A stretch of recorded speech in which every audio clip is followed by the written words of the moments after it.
Kamakailan lamang ay opisyal ng inilunsad ang Department of Science and Technology Negros Island Regional Office upang mas mapalawig pa at mas mapabilis ang pagpapatupad ng mga science and technology innovations sa lalawigan ng Visayas.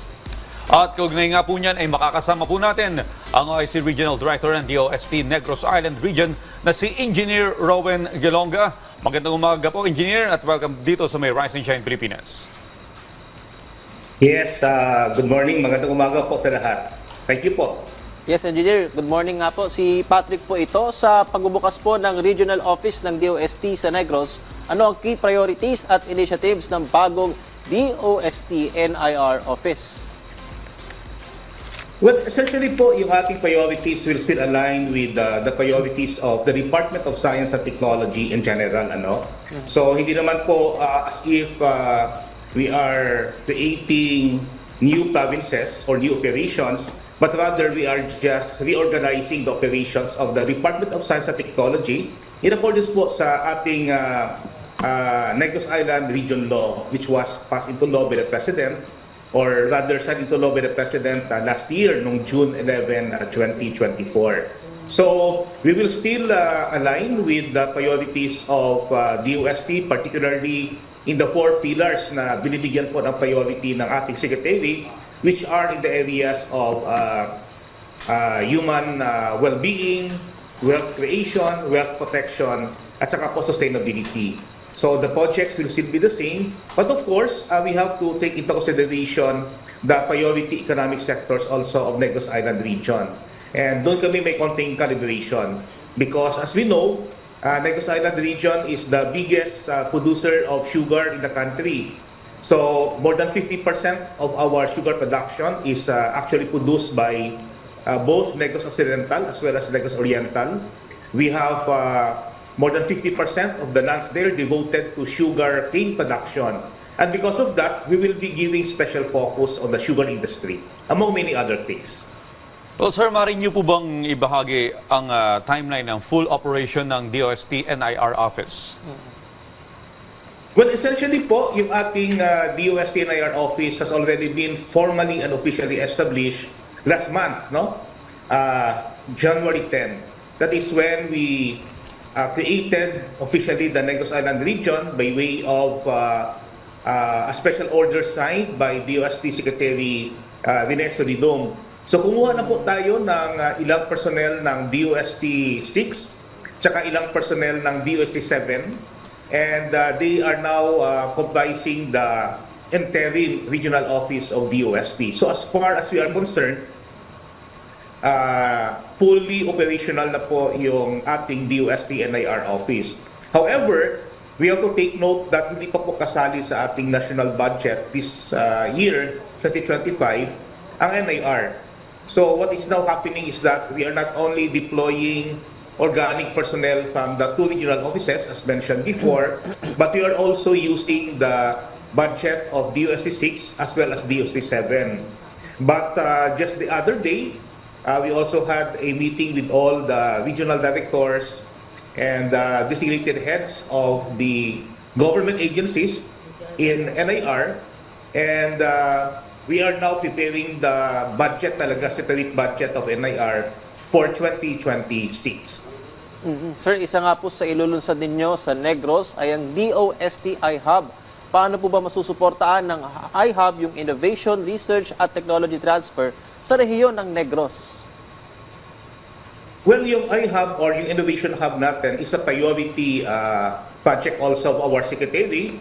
And yung katuyuan talaga nito is really to ensure that viable ideas, yung ating mga R&D outputs, as well as other innovations, not only by our researchers, inventors, but even our students, will actually be considered and assisted so that they become innovative startups.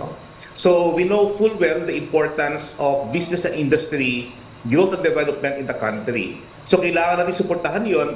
And what we intend sa iHub is really to create a space where people can talk to each other, can actually consult DOST about their ideas, and hopefully they can be assisted so that they became they become innovative startups that can be further nurtured by the DUST. No? So, yun talaga yung purpose niya, which is really to convert yung ating mga ideas, yung ating mga research outputs into viable business enterprises later on. So that these enterprises, which are very innovative, can really support the growth and development of the Philippine economy. So yun talaga yung gusto nating mangyari, and Western Visayas as well as NIR has been at the forefront of establishing the first innovation hubs in the country. Well, sir, maaari niyo po bang ipaliwanag kung ano yung kahalagahan ng Metals and Engineering Innovation Center sa Negros Oriental State University at maging sa TUP Visayas? Tama po yan. As I have mentioned earlier, although we are helping all the other economic sectors in Negros Island region, but there is a special focus to be made with regards to the sugar industry. Kasi yung ating Negros Island region is very dependent also on this economic sector. As mentioned, we account for more than 50% of the sugar production in the country, and more than 50% of the agricultural land in Negros Island region is devoted to sugarcane production.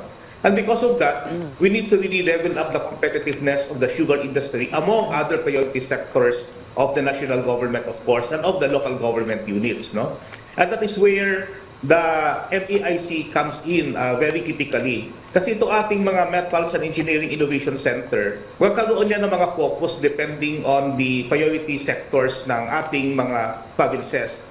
And so, itong ating MEIC both for Negros Oriental, located in Dumaguete, as well as in Negros Occidental, located sa Talisay, will essentially be focusing on how to support the metals and engineering requirement of the sugar industry at all stages ng ating industry. No? So, among others, we would like to develop agricultural machinery that will address yung productivity requirement ng ating mga sugarcane growers. And then down the line, papunta tayo dyan sa pag-supply ng mga parts and components ng ating mga sugar mill. We have noted, for example, that less than 20% of the spare part requirement ng ating mga sugar mills are actually provided for or supplied by local companies. And we would like to increase that one. So just imagine if we can develop more technologies that will allow us to supply more spare part requirement dun sa ating mga sugar mill. Napakalaking bagay siya sa productivity and profitability ng ating sugar industry.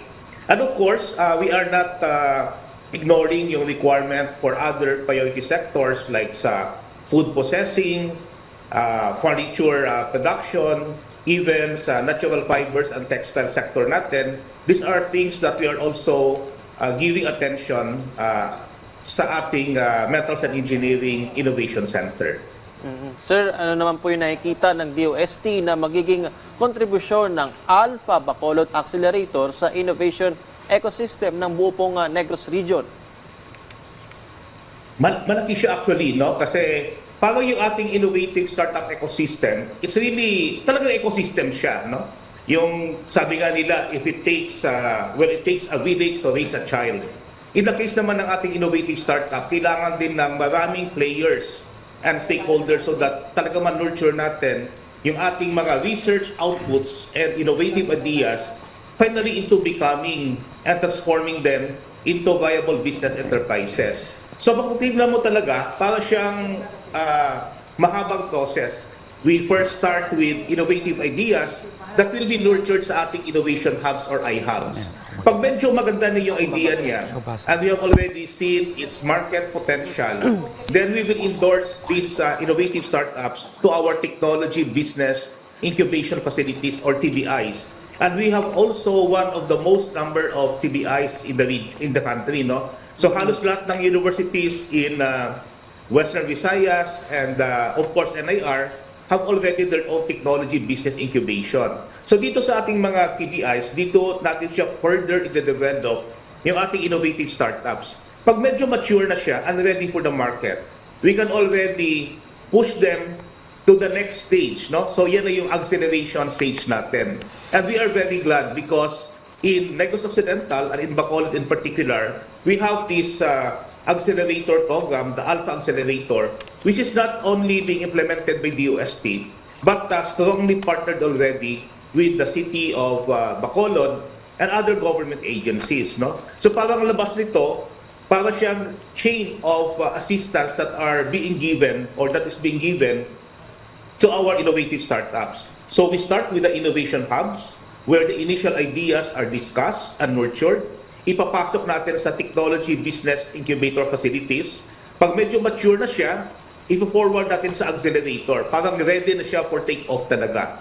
And hopefully, after sa accelerator program, magiging mature na yung ating business enterprise and pwede na sila talagang maging competitive both in the local and international markets.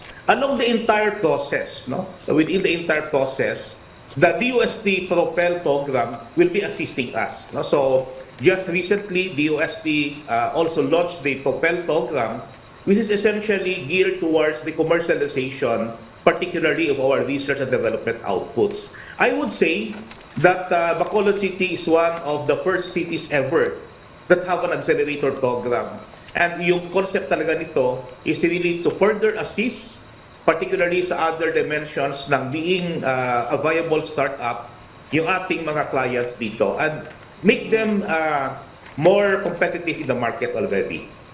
Ayan po mga ka-RSP, muli ay nakasama natin si Engineer Rowen Gelonga mula sa DOST Negros Island Region. Maraming salamat po, sir, and stay safe. Maraming salamat, sir. Thank you everyone, and good morning again.